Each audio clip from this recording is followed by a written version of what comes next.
Hey guys, I have one question.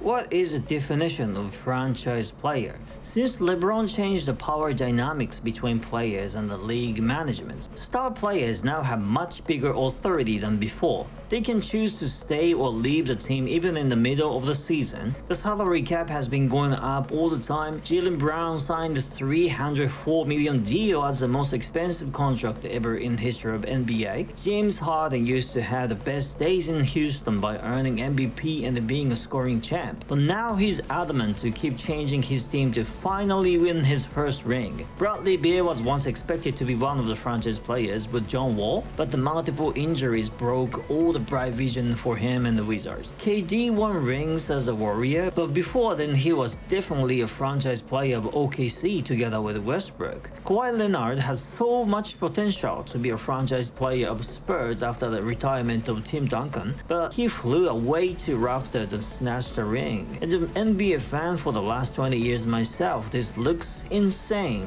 I mean, I'm a Warrior fan because I love how they play in harmony. But if the core players go some other team, imagine Stephen Curry, Klay Thompson, or Draymond Green get traded. Then the Warriors will not be the Warriors I used to know. They played together for such a long time. Their basketball is just so beautiful. The counterpart of this is teams led entirely by single star player like LeBron, Luka, or Prime Harden. Their offensive flow begins with pretty much only one player because they are so damn good. It's no mistake if we let them handle every possession, and they are paid for the heavy duty. Many fans should have their favorite players, but nowadays they quit their team very quickly. The case of Damian Lillard is rare lately. The front office is not giving up their franchise player just because he said he wants to be out. I believe Dame is a franchise player, but I do not have any concrete definition yet. The first franchise player I can think of in my head is Allen Iverson as a Sixer. He led the whole team to the finals and showed us absolutely amazing performance throughout his career.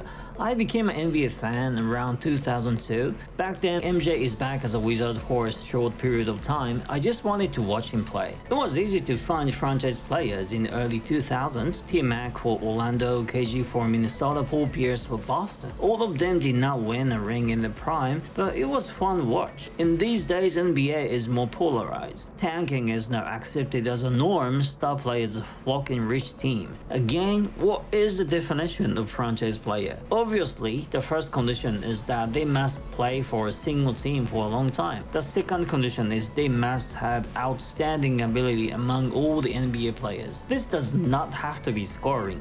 Ben Wallace was a franchise player of Detroit Pistons, though he did not score much. The same can be said to Bill Russell. Magic Johnson led the team with his assist and game-making skills. The third is more emotional. They must form an identity of the team. There is no doubt Allen Iverson was a franchise player, and he probably still is. Over the course of the 2021-22 season, the black Iverson jersey was the highest selling jersey in the entire Pennsylvania yet. 76ers are even planning to get the uniform back in the 2023-24 season. You can think of this type of players like Ben Wallace for Pistons, Alonzo Mourning for Heat, Vince Carter for Raptors. They represented the team so well, and the fans were emotionally attached to the franchise. Now things have changed, and this type of connection seems more subtle. I miss the old days a bit, but from the player's point of view, it would be extremely frustrating if you bring your very best every day, but the front office would not do anything to improve the roster. Imagine you are a top salesperson in the company making 10 times more than the average, but the management does nothing to incentivize you. You would want to be out.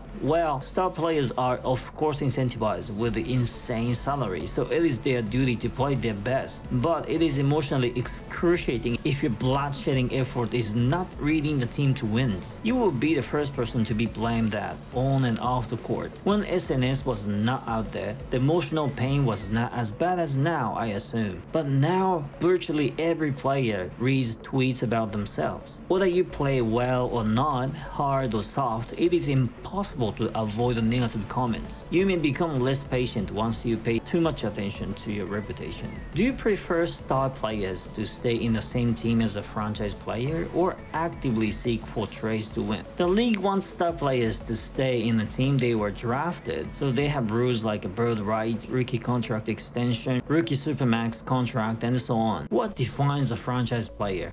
I do not have any answer.